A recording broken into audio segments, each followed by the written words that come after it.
It's just about dinner time over here, and tonight for dinner I'm going to be making some homemade Crunchwrap Supremes.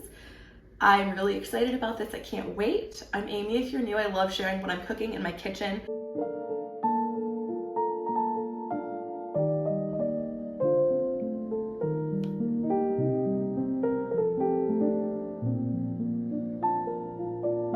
So I've washed up some lettuce and some garden tomatoes from my garden and my parents' garden. I also just cooked up a pound of ground beef. There's taco seasoning already in here. This is very low ingredients.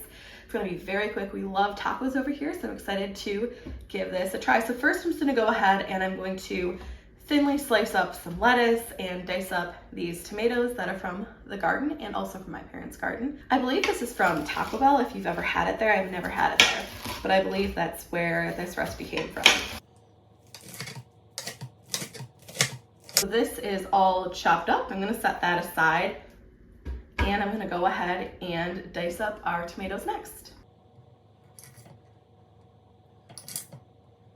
Veggies are ready. I'm gonna set this aside so we can go ahead and assemble. These are really juicy and really sweet smelling tomatoes.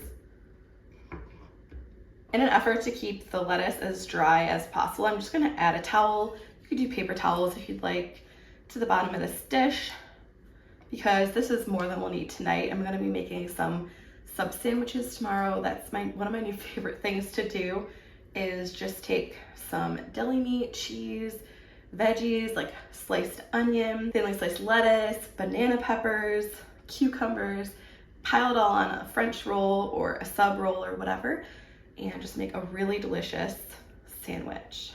I love using parchment paper as my surface to work on. I think it's just a really easy surface to work with. So I need a large burrito-sized tortilla, so that's what I'm gonna lay down first. And then I also have these tostada shells, and that we need for kind of the middle of this as well. So I have my tortilla, and in the center I'm gonna place some ground beef. I don't wanna overfill it or anything. Honestly, I don't know how much to add, but I just wanna make sure not to overfill it just because we have more toppings to add and I don't want it to fall apart.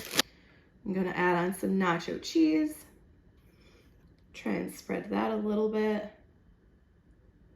Next, I'm gonna add a tostada shell. Let's add some sour cream to that. Spread it all on top. So for this recipe, they give kind of full measurements for how much you want to add in total. They don't split it out per wrap or per crunch wrap, so I'm kind of estimating. And then we also need some lettuce, tomato, and cheese on this. So I'm gonna add the lettuce, get tomato. Here is some cheese. So it looks like I'll probably have to add another tortilla in there, because looking at this, I see no way that this can close.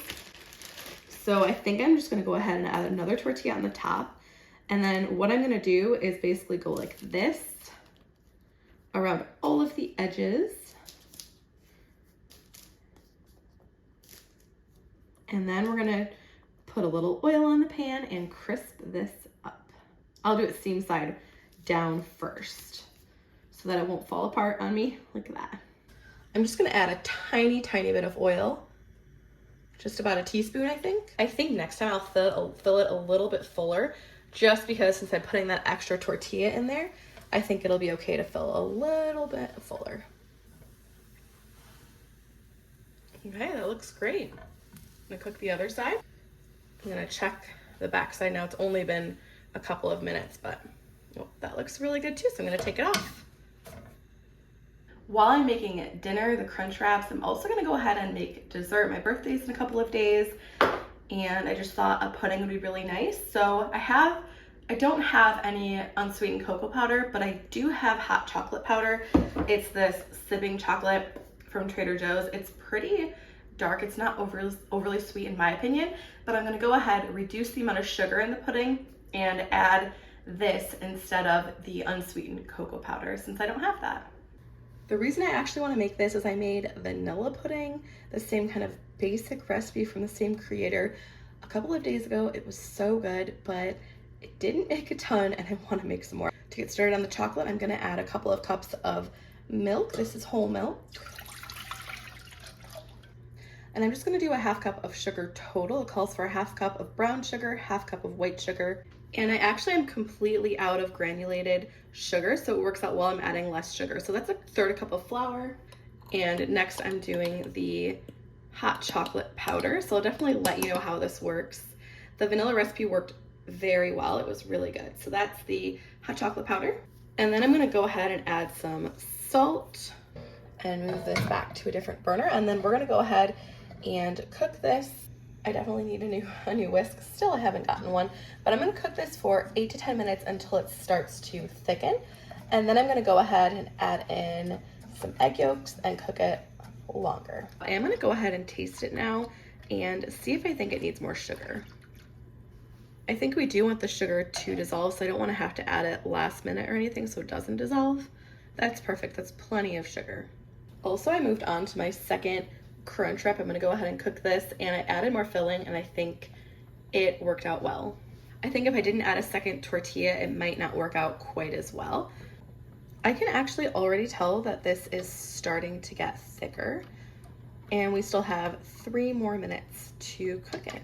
This is very thick now, so I'm gonna add the 2 egg yolks, and we're gonna cook this for 2 to 4 more minutes. Okay, I'm gonna turn it off. You can see it's bubbling. It's nice and thick. Okay, so I'm gonna go ahead and add vanilla. A couple little helpers joined me at this point, but I'm adding in chocolate chips and butter. And I'm just gonna whisk this until it's all combined and it's set. I can eat it hot, I can eat it cold. So I tried it hot and I also ended up eating it in a couple of days cold. It's super good. Really thick, as you can see. I'll link the recipe below. These Crunchwraps are also really good. I definitely liked it when I filled it a little bit fuller. So you can see here, it's nice and full, really tasty, all great ingredients. I would definitely recommend this one as well. We're definitely saving this to make it again in the future. And I will say I did end up just kind of breaking up the large burrito sized tortilla to fit in there to make a smaller tortilla because I ran out of the smaller tortillas. I'm gonna go ahead and make a super easy sandwich, and I think this should be pretty good. There's only 5 ingredients, and right now I'm just going to go ahead and peel an apple, and I'm gonna put it in a saltwater brine. I don't know if you've ever done that with your apples before, but it just keeps it from turning brown. You could also use lemon juice works, or anything like that, but I don't really want it to taste lemony. And I also have some homemade peach butter that I made here probably about a week ago, and I filmed that, so I'll link that below. But I'm excited to give this recipe a try. It should be very, very quick. No cooking involved, just a super easy and hopefully tasty sandwich. We'll try it here together and we'll see how it tastes. So I'm just gonna go ahead and slice this apple, and then I will just put it in the water.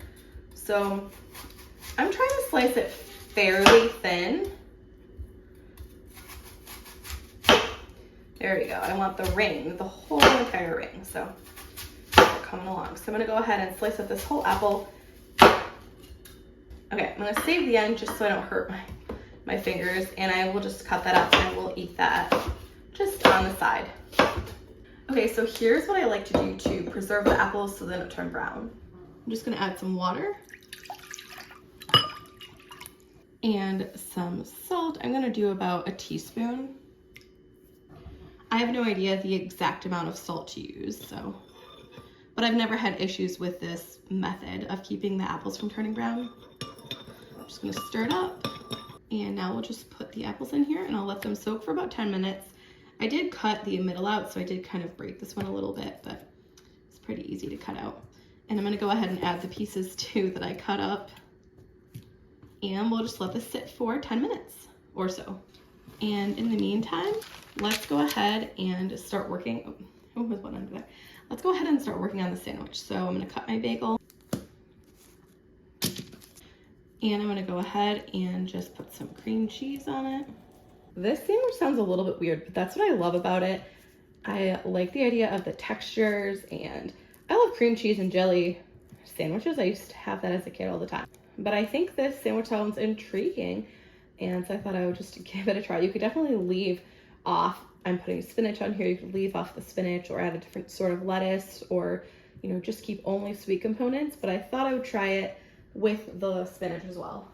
We've got some of that peach butter, which is just like peach jam. I went ahead and I rinsed the one apple slice. I'll rinse the rest in a little bit, but I rinsed this off so it's not salty, and then I dried it off so it's not super wet. And this is the part that sounds a little bit weird, but I'm gonna add some spinach. I think a different salad mix would be really good with like arugula or something like that. I'm just gonna add a little bit. You could also toast your bagel if you'd like to do that, but I mean, sounds pretty intriguing to me. I love a good sandwich.